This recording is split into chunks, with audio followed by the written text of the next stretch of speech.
Bonjour à toutes et tous et bienvenue dans Appui Zéro, le podcast qui vous emmène au cœur du handball amateur, là où se joue chaque geste décisif, là où se racontent les histoires de sueur, de courage et de passion.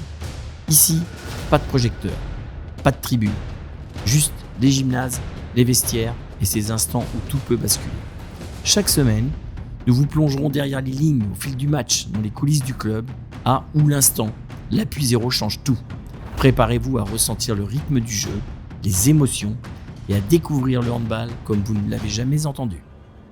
Aujourd'hui, dans Appui Zéro, on ouvre la porte d'un lieu mythique du sport collectif, les vestiaires. Cet endroit dont on parle peu, cet endroit sans tribune, sans chronomètre, sans public. Un endroit où ça sent parfois le camphre, parfois les chaussettes et souvent un mélange difficile à décrire. Le vestiaire, ce n'est pas juste une pièce avec des bancs et des casiers, c'est une zone de transition. On y arrive avec son quotidien, on en repart transformé. Avant le match, on est encore un peu étudiant, salarié, parent. Quelques minutes plus tard, on devient une équipe. C'est un sas, un entre-deux. Et dans ce petit espace parfois un peu trop étroit, il se passe beaucoup plus de choses qu'on ne se l'imagine. Il y a plusieurs types de vestiaires d'avant-match. Il y a celui où tout le monde parle fort, ça rigole, ça chambre, ça met de la musique. Il y a celui où le silence s'installe doucement, chacun dans sa bulle. On lasse ses chaussures avec application, on fait le match dans sa tête. Il y a toujours quelqu'un qui demande « On joue en quelle couleur déjà ?» et quelqu'un d'autre qui a oublié son short.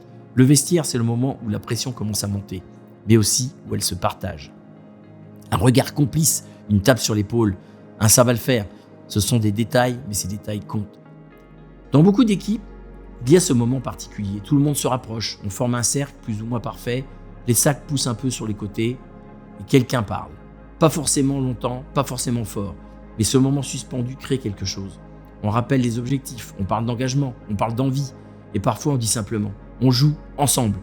Ce n'est pas un grand discours historique, mais dans ce vestiaire-là, à cet instant précis, ça suffit. Le vestiaire de la mi-temps est souvent très différent. On arrive essoufflé, on cherche sa bouteille, on souffle, parfois ça sourit, parfois ça grasse un peu. C'est un moment brut, on ajuste, on corrige, on encourage. Et même quand le score n'est pas idéal, le vestiaire peut devenir un point d'appui. On se regarde, on se parle franchement, on décide de repartir ensemble. C'est court, intense et souvent décisif. Et puis, il y a le vestiaire d'après-match, celui qu'on n'oublie jamais. Après une victoire, c'est un joyeux désordre, ça crie, ça chante, ça se félicite. On refait les actions, on exagère un peu les exploits, on oublie volontairement les petites erreurs.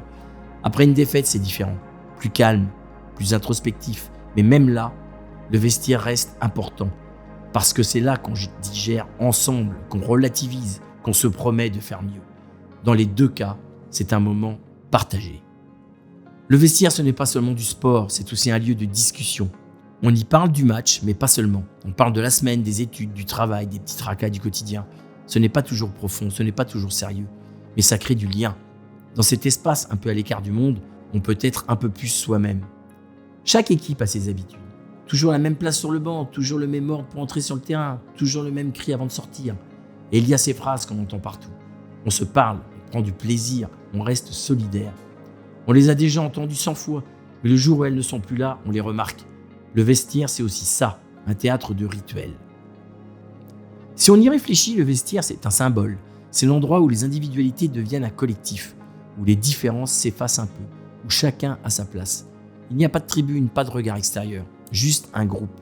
Et dans le sport amateur, ce lieu a encore plus de valeur, parce qu'il appartient aux joueurs, à leur histoire commune, à leurs souvenirs. Des années plus tard, on ne se souvient pas toujours des scores exacts, mais on se souvient d'un cri de guerre improvisé, d'une chanson reprise trop fort, d'un fou rire avant un match important, d'un silence lourd, juste avant d'entrer sur le terrain. Le vestiaire est discret, mais il marque. On parle souvent des matchs, parfois des entraînements, mais les vestiaires, ce sont les coulisses du collectif. Un endroit simple, parfois bruyant, parfois silencieux, mais toujours chargé d'émotions. Merci d'avoir ouvert cette porte avec nous. C'était Appui Zéro, le podcast qui s'intéresse à ce qu'on ne voit pas toujours, mais qui fait toute la richesse du handball. À très bientôt pour un nouvel épisode. Et d'ici là, prenez soin de vos vestiaires et de ceux qui les remplissent.